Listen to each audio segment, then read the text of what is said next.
MSP को लेकर के सवाल उठ रहे हैं। एमएसपी क्या है?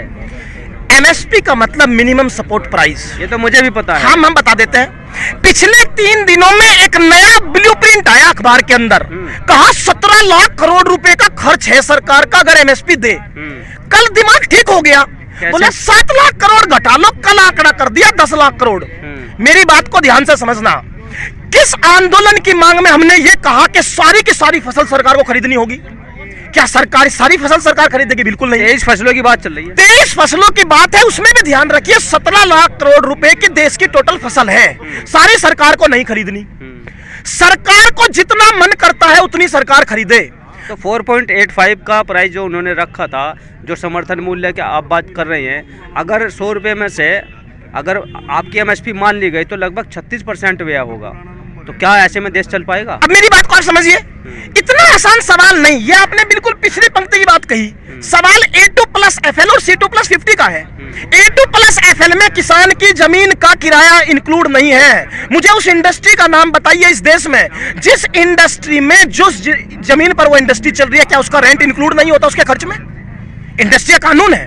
इस देश में जो मशीनरी इंडस्ट्री चलाने के लिए खरीदी जाती है, उस मशीनरी का डेप्रिसिएशन रेट 15% इंक्लूड होता है, इंडस्ट्री के लिए कानून है। अगर इंडस्ट्री की मशीनरी का डेप्रिसिएशन रेट 15% लागू होता है, तो ये मेरा ट्रैक्टर जो मैंने खरीदा है खेती करने के लिए, इसकी कीमत हर साल 15% घट रही है। इसकी कीमत मेरे खर्च में क्यों नहीं जोड़ी जा रही? यही C2+50 है।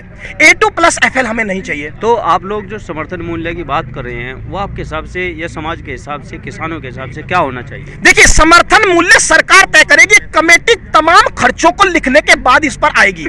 इसकी एक चर्चा हुई थी आज से 2 साल पहले। स्वामीनाथन रिपोर्ट जब इस देश में लागू होती है, वो क्या कह रही है? वो कह रही है कि तमाम खर्च को जोड़ लीजिए। अभी तक तो कानून में लागू की ही नहीं गई है। समस्या तो यही है कि जिस स्वामीनाथन रिपोर्ट को लेकर के आप बार बार सवाल खड़ा कर रहे हैं, वो तो अभी तक कानून में लागू ही नहीं है। समस्या इससे भी अगली हो गई। कल सरकार ने वो कृषि मंत्रालय की वेबसाइट से भी हटा दी। अच्छा, सरकार क्या कहना चाहती है कि इस देश में स्वामीनाथन की सिफारिश हुई ही नहीं। स्वामीनाथन रिपोर्ट में क्या कहा गया? पहले खर्च का आकलन कर लीजिए। मुझे बताइए, 51 रुपए लीटर डीजल था 2014 में, आज 90 रुपए लीटर डीजल है।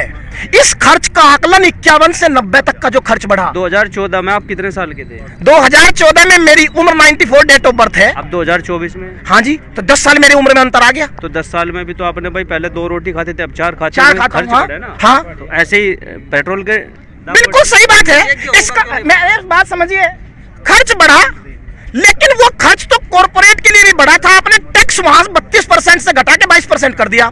4.5 लाख करोड़ का टैक्स है कॉर्पोरेट सेक्टर का। अगर इस देश में महंगाई बढ़ रही थी, मैंने 2 रोटी की जगह 4 खानी शुरू की, तो कॉर्पोरेट ने भी तो अपनी कमाई बढ़ाई, उनका टैक्स घटाया क्यों गया? और अगर उनका टैक्स घटा करके 3.5 लाख करोड़ रुपए का नुकसान इस देश के किसान को नहीं, पूरे देश को हुआ।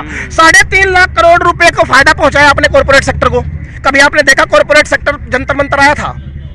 अगर बिना जंतर मंतर आए उनका टैक्स घट सकता है, तो जंतर मंतर आने के बाद भी मुझ पे आग के गोले क्यों बरस रहे हैं? हरियाणा हाईकोर्ट कह रहा है आपकी जमीन पे आंदोलन नहीं कर रहे हैं, आपसे कोई बात नहीं कर रहे हैं, आप सरकार को क्यों रोक रहे हैं, किसानों को क्यों रोक रहे हैं?